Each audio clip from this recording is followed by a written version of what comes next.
Hey guys, welcome back to Speaking Spiritually. We are your hosts. I'm Amy. And I'm Felix Lee. Felix Lee is a world-renowned psychic medium with over 100 5-star reviews on Yelp, a year-long waiting list to be seen, and it's something he does as his profession. Today's episode is going to be about soul contracts. So let's just get right into Hey, it. how are you? Good. How are you? I'm good. Okay, so I want to piggyback off of our past lives episode and dive deeper into soul contracts. Soul contracts, yeah. So when I think of soul contracts, I think of everything that we came into this life to experience. And so when spirits come through, they will often show me certain things that were necessary to happen to them in order to get to where they were or where they are. And this is really crazy. So soul contracts. Imagine you were this free spirit before you came here. There was no pain, no suffering.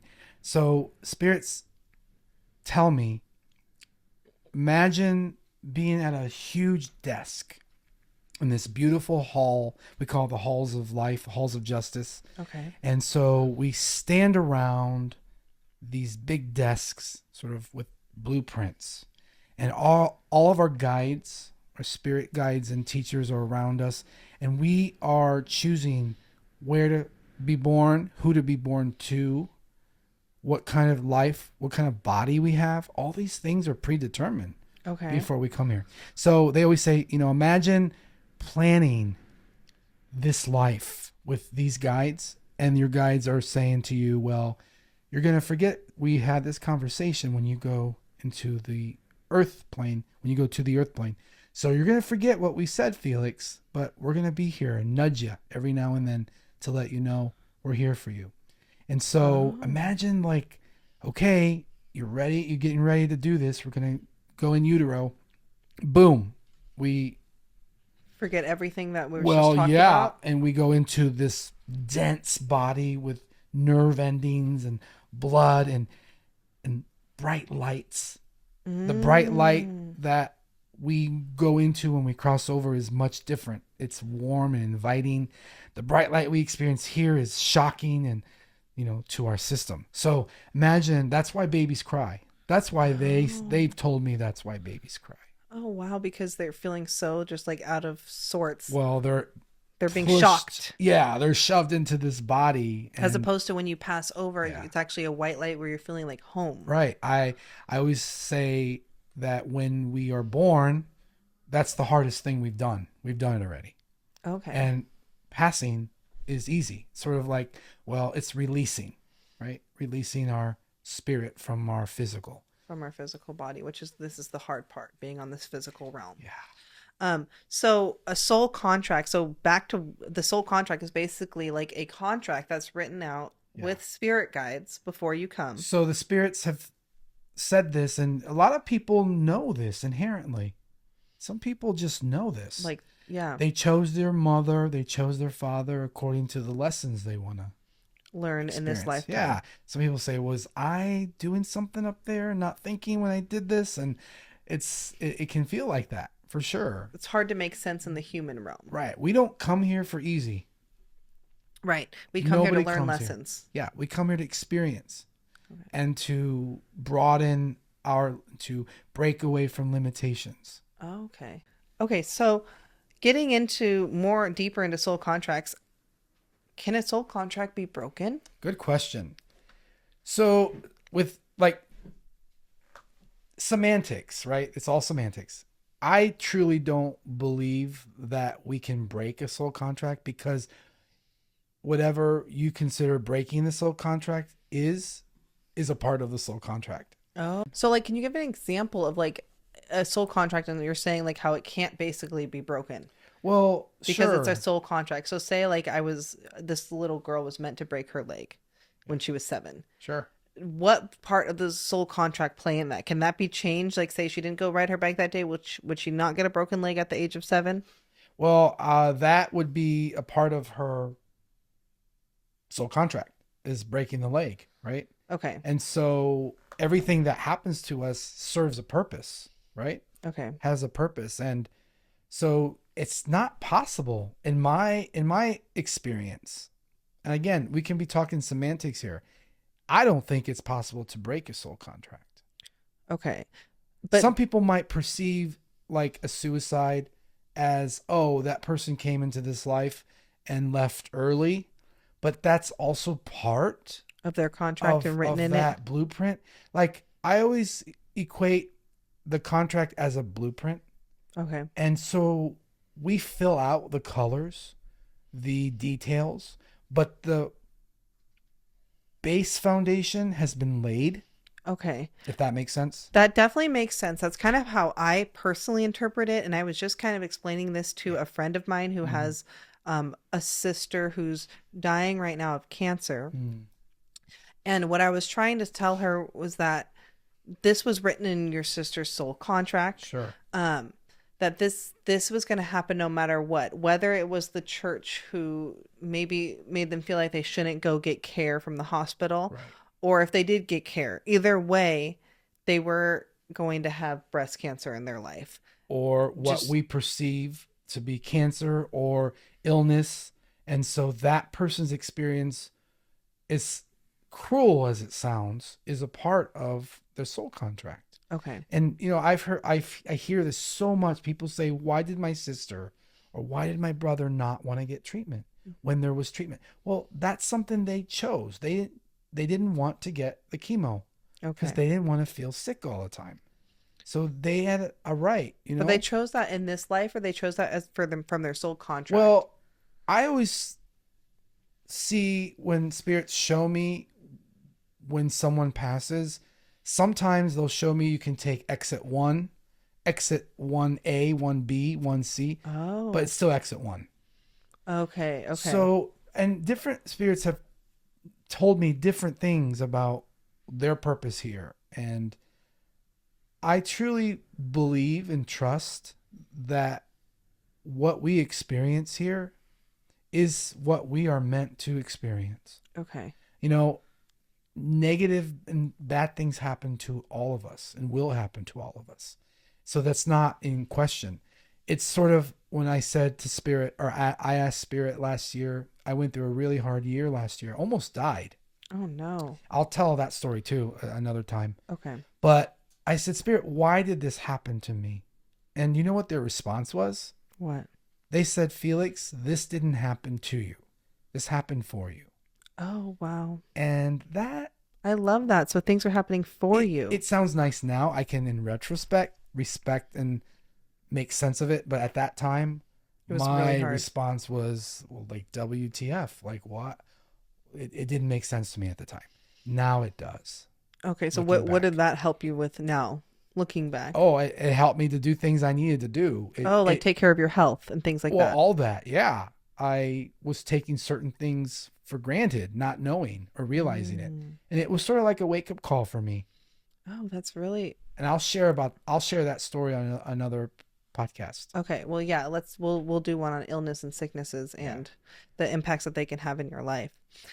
So do animals and pets have soul contracts? Well, because animals and pets are a part of our life, they are written into our contract for sure. Oh, okay. So these certain animal souls are meant to like...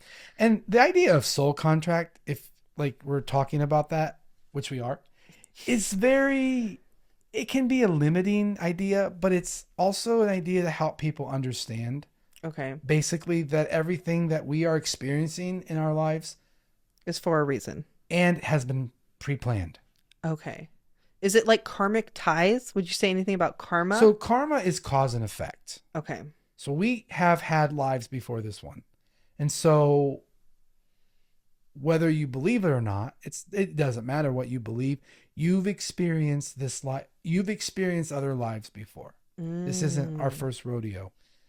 And so we come into our lives, we come into this life with past stuff, I like to say. We come into this life with work that we did before and work that we need to continue. So that could be when people say like a karmic connection to a past life, or for sure. That's karma. Yeah. It could be from a past life. Right. And a lot of people think karma is reward, punishment. It's not. It's just cause and effect. Okay. And So so, karma is cause and effect more than reward and yes, punishment. That's yeah, really my interesting. mentor taught me, and from his higher perspective as a direct voice medium, he taught me that he said, Felix, when you are reading someone and you're looking at their life experience, you don't know where they've been and you don't know where they're going. And Mm. that really served a powerful purpose. It really helped me to understand that we are all at different places on this wheel of karmic evolution, Mm-hmm. and that we can't judge ourselves or others based on where someone is on that Right. spectrum. Okay. Well, so that's interesting. Yeah, But there can be karmic ties absolutely. from Yes, past lives. for So sure. if you feel like someone didn't get the grace or like the reward that they maybe deserved in this life, they may have it in another, or punishment. For sure. And we all can relate to that feeling, Mm-hmm. right? Mm-hmm. And so there are people from other lifetimes that show up in this lifetime that we work with, Okay. for sure. So I was going to ask you the difference between Yeah. soul contracts and karma, but there's, I mean, they're completely different things. There's Yeah. just karma that is written into the soul Yeah. contract for Karma you is to work out. basically cause and effect. Yeah. Okay. So I was listening to a podcast recently, and it was saying that, somebody it was about soul contracts, and they Mhm. were saying kind of how you were saying, like, picture a big table and stacks of pictures and stacks of books Ooh. and stacks Oh. of papers, and all of the pictures are basically going to be your life. And this is like how Yeah. the spirits are showing it to you, and written like just stacks and stacks of paper of like your soul contracts are very long and detailed, and they're written out with this Yes. whole group of spirit guides that comes around you. And interestingly enough, the person who was talking about the soul contracts also said that when they had this near death experience, Mhm. that they saw all of their past lives. Yeah. They didn't realize who these hundreds of people were, and then they It realized was it was them. them. Oh, yeah. So I used to hear the term Akashic Records. I used to hear it all the time when I was developing as a medium. Okay, what's that And term? so Akashic Records, I didn't understand it until I actually experienced it. The Akashic Records are, it's sort of like a book of all of our life experiences, past, Oh, present, and future. okay. And so I always used to hear about it, but I never understood it and never experienced it myself firsthand until I started having visions. And I was having visitations and visions while I was in India Oh, wow. back in 2000, and I believe it's 2002. Okay, so a long time And ago. that was one of the most powerful experiences I've ever had, where I saw a movie of my life Okay, and I this could is see like a near death experience without you without having the having to near. die. Oh, Yeah. wow. And I was seeing my life on a projector, like a movie screen. Wow. And Okay, that's then, exactly how this person said it. It said it was just like watching a movie. yeah, And all of the little tiny like things, the details. good things that they did were highlighted. Right. Even if it was just picking up a piece of trash. Yeah. It's every little thing. Oh, absolutely. But tell me more about this experience that you had. So I was in a trance by accident. I was sleeping in a dorm in India at an ashram. And I had this experience, and I'll never forget. Amazing. It was about to show me my future.